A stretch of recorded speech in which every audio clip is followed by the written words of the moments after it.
Gospel according to Luke. Someone in the crowd said to him, "Teacher, tell my brother to divide the family inheritance with me." But he said to them, "Friend, who set me to be a judge or arbiter over you?" And he said to them, "Take care. Be on your guard against all kinds of greed, for one's life does not exist in the abundance of possessions." And then he told them a parable. The land of a rich man produced abundantly. And he thought, "What should I do? For I have no place to store my crops." And then he said, "I will do this. I will pull down my barns and build larger ones. And there I will store all my grain and my goods. And I will say to my soul, 'Soul, you have ample goods laid up for many years. Relax, eat, drink, be merry.' But God said to him, 'You fool, this very night your life is being demanded of you. And the things you have prepared, whose will they be?' So it is with those who store up treasures for themselves, but are not rich toward God."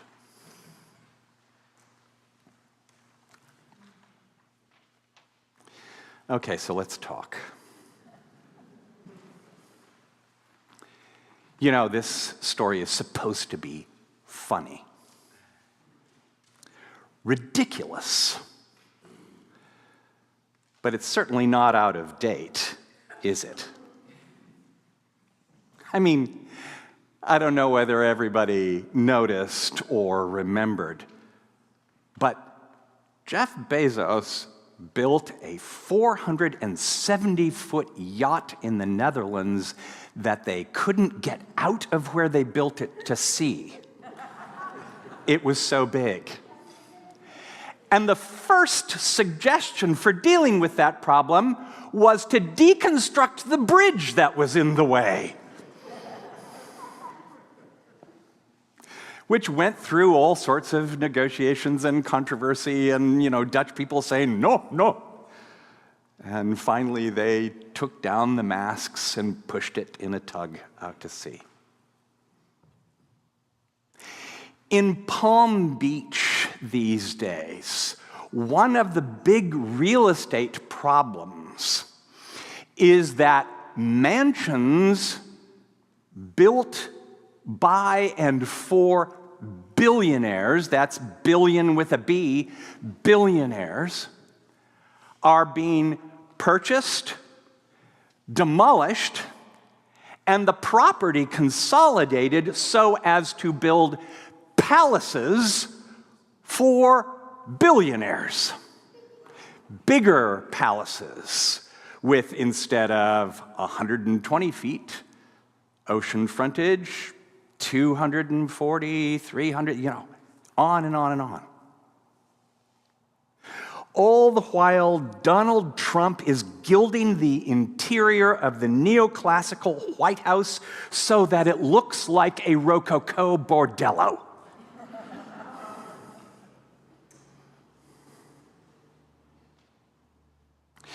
It's ridiculous, but it's certainly not out of date. We have greater inequality now. There's a greater gap between the wealthy and the struggling, with a reducing middle class. Greater gap than at any time since the Gilded Age. And you know what the Gilded Age precedes, don't you? Economic collapse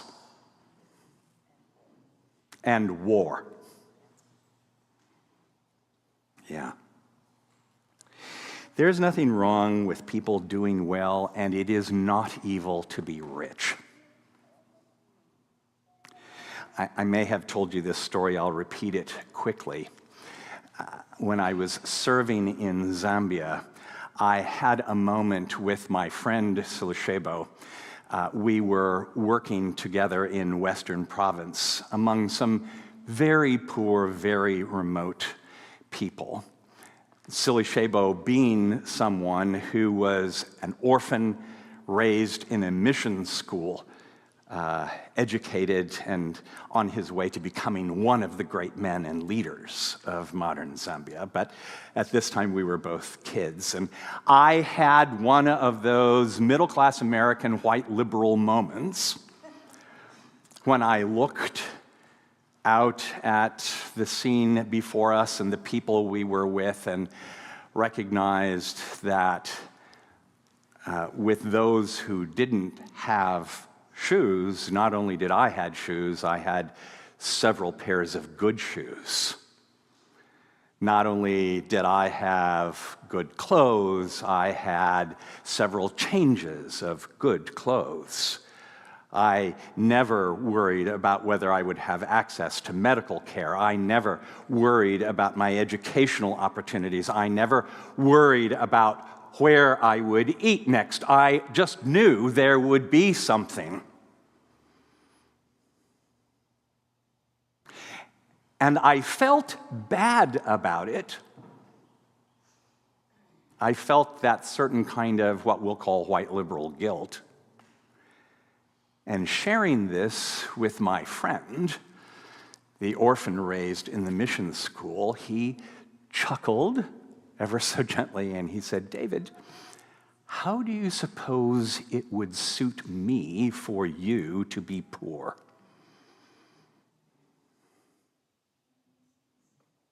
There's nothing wrong with being rich. There's no evil in wealth. The evil comes when we turn opportunity and relationship into things that we vainly try to hold on to until that moment comes when one way or another, for one reason or another, be it any kind of adversity or just mortality, we can't hold on to it anymore, and then realize that we have invested our whole lives in something that doesn't mean a damn thing and doesn't bring us any joy. A yacht that we can't get out to sea.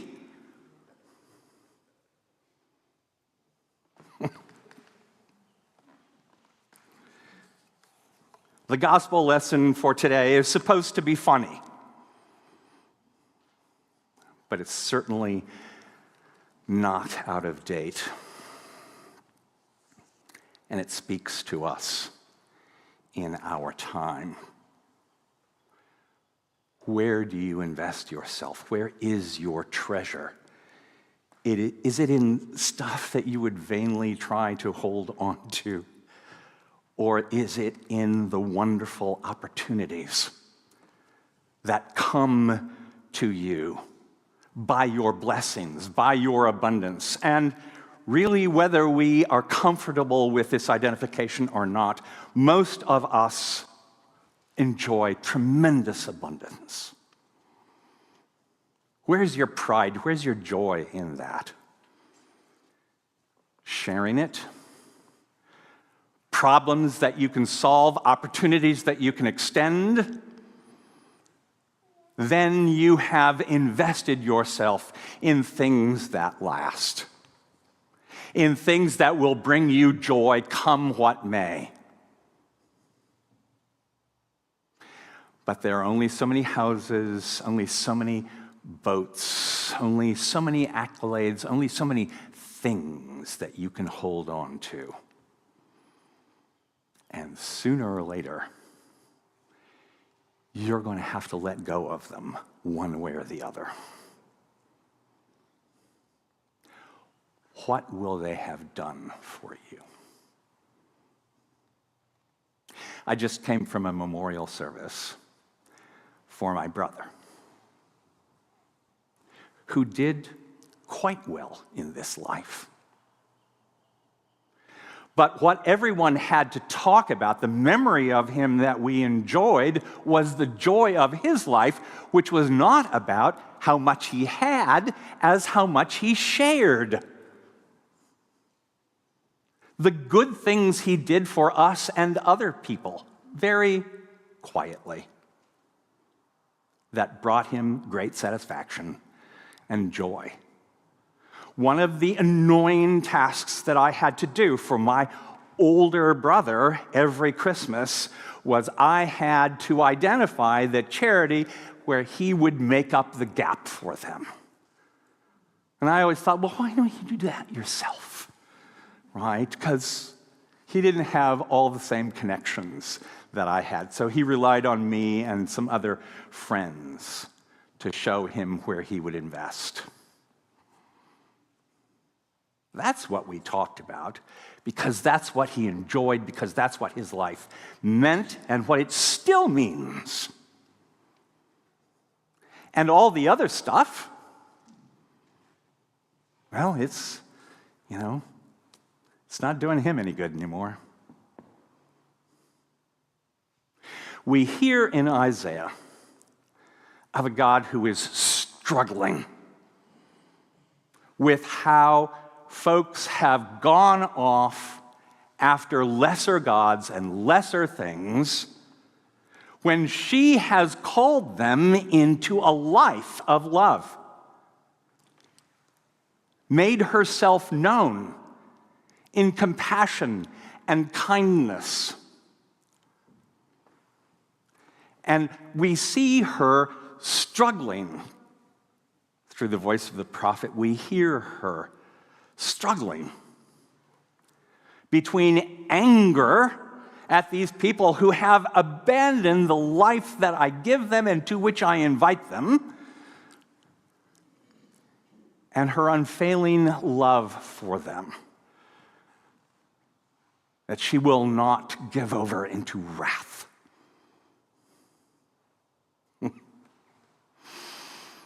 It reminds me a little bit of my own mom, who was not the enforcer type, who knew that I was quite capable of doing wrong and regularly did. But as I left for one reason or another, whether it was to another country or to school or for a weekend with friends, she would just say simply, "Don't do anything that won't make me proud."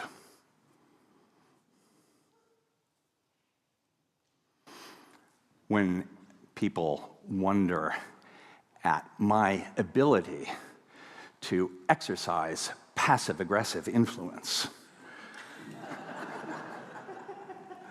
I remind them that I studied at the feet of a master. But that's kind of the invitation we're always facing in the face of real love, isn't it? Love that offers and invites but will not subsume us. Love that offers and invites but will endure disappointment and always come with the next invitation. Like a mother who has borne us, so is God's unfailing love. This day, you are invited to share in this feast, which tells a story about a God who will not turn back, a God who will not relent, a God whose love is everlasting and not above us or over us, but with us, inviting us to that transformation of all things, all challenges, even our mortality, from death to life. I pray you accept that invitation today. I pray you the courage to accept that invitation always, that you might live in that joy, which is truly everlasting, to the glory of God. Amen.